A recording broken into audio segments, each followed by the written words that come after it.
All right, on to the next one. So, this is another story that I came across, and this is something else that I touched on a little while ago, or previously, about how the highway is a racetrack, and it's been a problem in Memphis for a while now, but I guess the same thing is going on in the Whitehaven area. So, drag racing continues to be a problem at Whitehaven intersection neighborhood. Says MPD is doing little as drag racing becomes a felony in Tennessee. Whitehaven residents remain skeptical that a designation will produce any changes in their neighborhood. And so we'll go right into the actual story. As of this week, drag racing is officially, so I guess that was another law that was passed and enacted July 1st. As of this week, drag racing is officially a felony in the state of Tennessee. Yet, as drag racing persists in Whitehaven, neighbors remain skeptical that it will lead to any change, as they say MPD is slow to answer. Whitehaven resident Ms. Clark says it's been nearly a daily occurrence for the past several years. It's just like real ghetto here. This is a calm, nice neighborhood, but the young people are just taking over this corner. We got two young people on two sides of us, but the rest of us are senior citizens.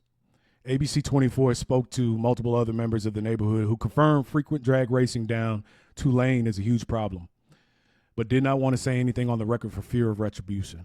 It frightens me because I always think you don't know who's down that road. Kids come out there, or anybody to come out there, and they're zooming, going 60 or more down that road, Clark said. Clark says she's just given up calling the police for the past year, and that when they've come in the past, it's usually far too late. By the time the police get here, they ain't gonna come like it's a 911 call. They come when they get ready. The people that's doing donuts the people that are doing donuts are not going to still be there. So I don't know what the solution is. MPD says they do not have the official record on the number of drag racing cases available, but that they are looking into getting the information. This story will be updated as soon as MPD releases the information to ABC 24. Okay, so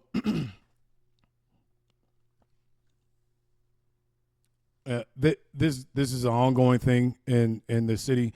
Obviously, it's going on in the Whitehaven area also, and that's something else that we've talked previously about. It's just been a non-ending issue across the city, where we have people that do what they want to do. It goes back to having the police presence. I don't know if the 450 more officers that they want to add is going to make a large difference on either response calls or just general presence in neighborhoods like Whitehaven. Whitehaven is another neighborhood that's been around forever. There are multiple generations of families that have been in the Whitehaven area, and a lot of our grandmothers and great grandmothers live in the area, still live in the same houses. Tulane Road. I'm not sure whether or not I'm not familiar specifically with that road because I don't live in the Whitehaven area, but I know that it can be unsettling. That's something else. Obviously we want to be comfortable in our neighborhoods. We don't have to worry about trying to pull out of the driveway and somebody coming past my house at 65 miles an hour on a residential street and swerving in and out of traffic on general roads, on street roads. But it's been a major problem. And without that police presence, I don't see that stopping at all. You call whoever you want to. If they're driving 75 miles an hour or 65 miles an hour through a neighborhood or on Elvis Presley or Shelby Drive, obviously that person won't be there by the time the police are able to respond to that area. And that's the reason why we need to have the presence in the streets, in the neighborhoods, constantly and consistently. And they actually do something when they see it.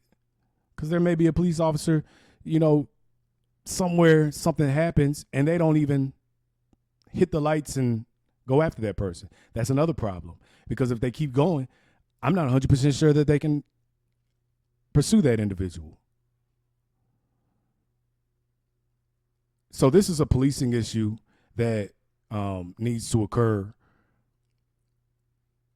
or decisions need to be made through the Memphis police officers to make sure, or police department to make sure that we have officers out in the street and not always just responding, not always being reactive to absolutely everything or being too late to be able to handle the situation there on the spot.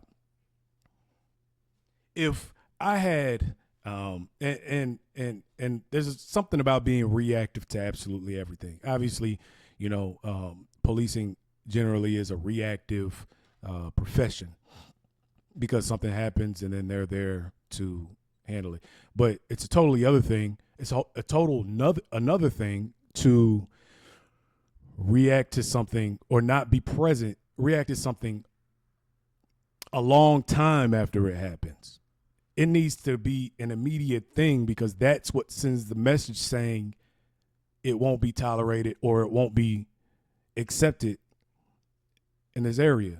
It's like if you have, at this point, it doesn't make a difference to me, but if you have police checkpoints regularly in certain areas, going through that area to be on your P's and Q's, so you have to have some type of presence in order to curb some of the decisions that are being made. You have to help people sometimes make decisions. And at this point, since nobody ever sees Memphis Police Department, why am I going to be worried about a consequence when I know a consequence is going to happen? I recently got a ticket in the mail from a police camera, and it said I ran a red light. I don't run red lights. My car does. I don't run red lights. So now I have to go.